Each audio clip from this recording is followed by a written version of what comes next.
لە سەرەتای داهێنانی سیستمی پاشەکەوتی موچەوە بەرپرسانی حکوومەتی هەرێم دەیان بەڵێنیان بە موچەخۆراندا بۆ پێداچوونەوە بە سیستەمی موچە، بەڵام هیچیان جێبەجێ نەکرد.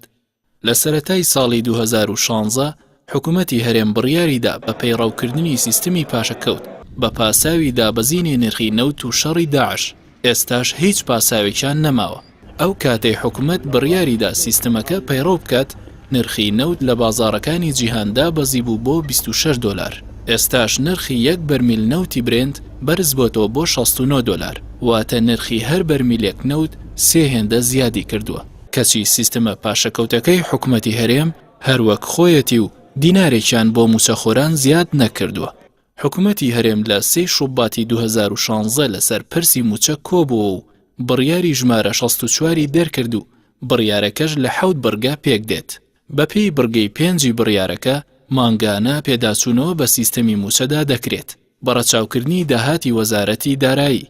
حکوومەتی هەرێم لەگەڵ ئەوەی داهاتەکەی زیادی کرد، بەڵام نەک مانگانە بەڵکو 2 ساڵ زیاترە هیچ پێداچوونەوەیکی بە موچەدا نەکردووە.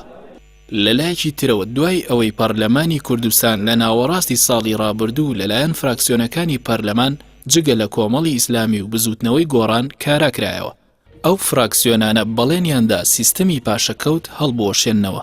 ئەو فراکسیۆنانەی پەرلەمانی کوردستانیان بە دڵی پارتی کاراکردەوە ئەنوت ئێمە بۆیە پەرلەمان کاراکەینەوە سیستەمی پاشەکەوتی موچە هەڵدەوەشێنینەوە، کەچی دوای 6 مانگ هیچیان نەکرد.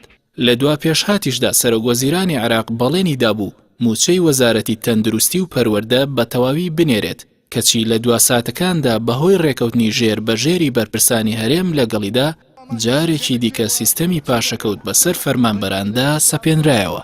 حکوومەتی هەرێم لە دوای سەپاندنی سیستەمی پاشەکەوت بەسەر موچەخۆرانی هەرێم بە پاساوی کەمبوونەوەی داهات هیچ ئامارێکی ڕاستەقینەی داهاتی هەرێم و کۆی موچەی موچەخۆرانی بە خەڵکی کوردستان نەوتووە، هەرجارە و ژمارەیەک بڵاوکاتەوە.